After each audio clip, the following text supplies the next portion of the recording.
മുന്നണി രാഷ്ട്രീയത്തിൽ തെരഞ്ഞെടുപ്പിന് മുമ്പും തെരഞ്ഞെടുപ്പ് കഴിഞ്ഞും പാർട്ടികൾ മുന്നണി ശക്തിപ്പെടുത്തുകയും മുന്നണികൾ മാറുകയും ചെയ്യുന്ന സംഭവങ്ങൾ ഉണ്ടായിട്ടുണ്ട്. അത് ലോകമെമ്പാടും ജനാധിപത്യ രാജ്യങ്ങളിലൊക്കെ സംഭവിക്കുന്ന കാര്യമാണ്. നമ്മുടെ രാജ്യത്തും പ്രീ പോൾ അലയൻസ് കഴിഞ്ഞിട്ട് പോസ്റ്റ് പോൾ ഇലക്ഷൻ കഴിഞ്ഞതിന് ശേഷമുള്ള സാഹചര്യത്തിൽ മുന്നണികൾ മാറിയ സാഹചര്യങ്ങളും ഉണ്ടായിട്ടുണ്ട്.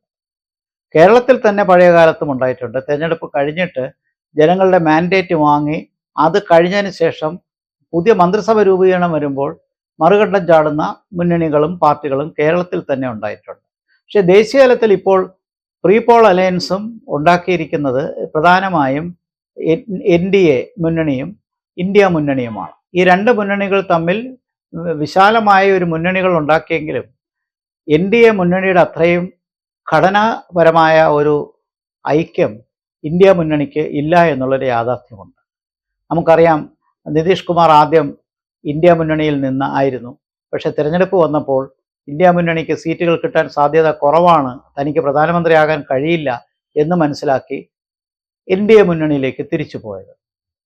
അതേപോലെ പല പാർട്ടികളും ഭാഗ്യാന്വേഷണികളായി മാറുന്നുള്ളൊരു വസ്തുതയാണ്. പക്ഷേ ഇത്രയും ജനങ്ങളുടെ മുമ്പിൽ ഒരു പ്രീ പോൾ ഇലക്ഷനൊക്കെ ചെയ്തതിന് ശേഷം തിരഞ്ഞെടുപ്പ് കഴിഞ്ഞിട്ട് മറുകണ്ഠം ചാടുന്നൊരു സാഹചര്യം ഉണ്ടാകുമോ എന്നുള്ളത് നമുക്ക് കാത്തിരുന്ന് കാണേണ്ട കാര്യമാണ്. കാരണം രാഷ്ട്രീയത്തിൽ അസാധ്യമായതൊന്നുമില്ല. അസാധ്യമായ കാര്യങ്ങൾ സാധ്യമാക്കുന്ന പ്രക്രിയയായി രാഷ്ട്രീയം മാറുകയും ചെയ്തു. പക്ഷേ ഇപ്പോൾ ഇന്ത്യ മുന്നണി ഘടനാപരമായി NDA മുന്നണിയേക്കാൾ അത്ര ശക്തിയൊന്നുമില്ല. കാരണം പ്രധാനപ്പെട്ട കോൺഗ്രസും സമാജ്വാദി പാർട്ടിയും RJDയും ഒക്കെ കഴിഞ്ഞാൽ ബാക്കിയെല്ലാം ചെറിയ ചെറിയ പാർട്ടികളായതുകൊണ്ട് കുറച്ചുകൂടി ദുർബലത, ഞാനിപ്പോഴും പറയുന്നു, തെരഞ്ഞെടുപ്പിൽ കൂടുതൽ സീറ്റുകൾ കിട്ടാൻ അവർക്ക് പ്രതീക്ഷിച്ചതിനേക്കാൾ കൂടുതൽ സീറ്റ് കിട്ടാൻ അവർക്ക് അവസരമുണ്ടായെങ്കിലും ഇന്ത്യ മുന്നണി നമ്മൾ ഉദ്ദേശിക്കുന്ന രീതിയിൽ അത്ര വലിയ ശക്തിയല്ല. ഇപ്പോൾ തെലുങ്കുദേശം പാർട്ടിയെയും നിതീഷ് കുമാറിനെയും അദ്ദേഹത്തിൻ്റെ JDUവിനെയും അടർത്തിയെടുത്ത് NDA മുന്നണിയിൽ നിന്ന് ഇന്ത്യ മുന്നണി ഭരിക്കാൻ കഴിയുമോ, ഭരിക്കാൻ ശ്രമിക്കുമോ എന്നൊക്കെ ഉള്ള ചർച്ചകൾ നടക്കുന്നുണ്ട്. അധികാരത്തിൽ വശംവദരാകാനുള്ള സാഹചര്യങ്ങളുമുണ്ട്.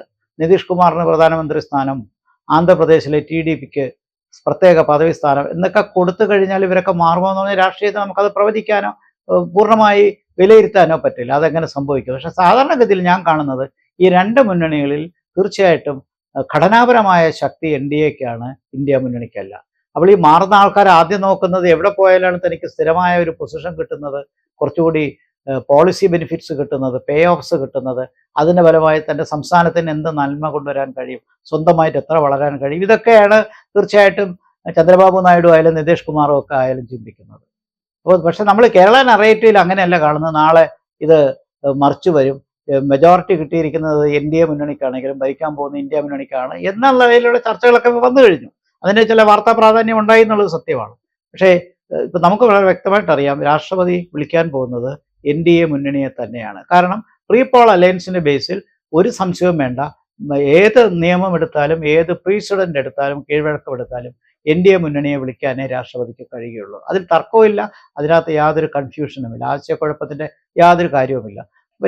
ഭരിക്കുന്ന പാർട്ടി തുടർ ഭരണത്തിന് ഉള്ളൊരു മാൻഡേറ്റ് ചോദിച്ചു, അത് കിട്ടി. ഭരിക്കുന്ന പാർട്ടിയിലെ ഏറ്റവും വലിയ പാർട്ടിക്ക് ഉണ്ടായിരുന്ന കേവല ഭൂരിപക്ഷം ഇല്ലായിരുന്നു, അത് കുറഞ്ഞു എന്നുള്ളതല്ലാതെ കേവല ഭൂരിപക്ഷം ഭരിക്കുന്ന പാർട്ടിക്ക് വേണമെന്നല്ല, ഭരിക്കുന്ന മുന്നണിക്കാണ് വേണ്ടത്. അതുകൊണ്ട് തന്നെ തീർച്ചയായിട്ടും രാഷ്ട്രപതി NDA മുന്നണിയാണ് ആദ്യം വിളിക്കാൻ സാധ്യത. പിന്നെ രാഷ്ട്രീയത്തിൽ പല സാഹചര്യങ്ങളുണ്ടാകും, അങ്ങോട്ടും ഇങ്ങോട്ടും കൂറുമാറ്റവും കാലുമാറ്റവും ഒക്കെ ഉണ്ടാകും. മറിച്ച് ചിലപ്പോൾ ഇപ്പോൾ NDA മുന്നണിയെ തന്നെ ഇന്ത്യ മുന്നണിയിൽ ആരെങ്കിലും അടർത്തി കൊണ്ടുപോകുമോ എന്ന് പോലും നമുക്ക് സംശയിക്കേണ്ടിയിരിക്കുന്നു. പക്ഷേ എനിക്ക് തോന്നുന്നത് മോദി ഭരണം തുടരാനാണ് സാധ്യത. ഒരു റെസ്ട്രിക്റ്റഡ് മാൻഡേറ്റ് ആണ് ഇവിടെ കിട്ടിയിരിക്കുന്നത്. അതുകൊണ്ട് അത് കെയർഫുള്ളായിട്ട് ശ്രദ്ധിച്ച് മുന്നോട്ട് കൊണ്ടുപോകാനുള്ള സാധ്യതയാണ് ഇവിടെ കാണുന്നത്. അതുകൊണ്ട് രാഷ്ട്രപതി 2 ദിവസത്തിനകം തന്നെ മോദിയുടെ അടുത്ത് പുതിയ സർക്കാർ ഉണ്ടാക്കാൻ പറയുകയും അതിനനുസരിച്ചുള്ള നടപടികളെടുക്കുകയും ചെയ്യും. അതുകൊണ്ട് ഭരണ തുടർച്ചയ്ക്ക് വലിയ അപകടവും കൺഫ്യൂഷനും ഒന്നും ഞാൻ കാണുന്നില്ല. അങ്ങനെ ഒരു നാരോ മെജോറിറ്റിയിലല്ല, വ്യക്തമായ 20 പേരുടെ ഭൂരിപക്ഷം കൂടുതലുണ്ട്. ഇതല്ലാതെ തന്നെ സ്വതന്ത്രമായി നിൽക്കുന്ന കുറച്ച് പേര് അതേഴ്സ് എന്ന് പറയുന്ന കാറ്റഗറിയിലുണ്ട്. അതുകൊണ്ട് അങ്ങനെ ഒരു കൺഫ്യൂഷൻ വരുന്നില്ല. അതുകൊണ്ട് ഇന്ത്യ മുന്നണിക്ക് അത്ര വേഗം ഒരു മുന്നണി ഭരണം ഗവൺമെൻറ് ഉണ്ടാക്കാൻ കഴിയുമെന്ന് ഇപ്പോൾ ഞാൻ വിശ്വസിക്കുന്നില്ല.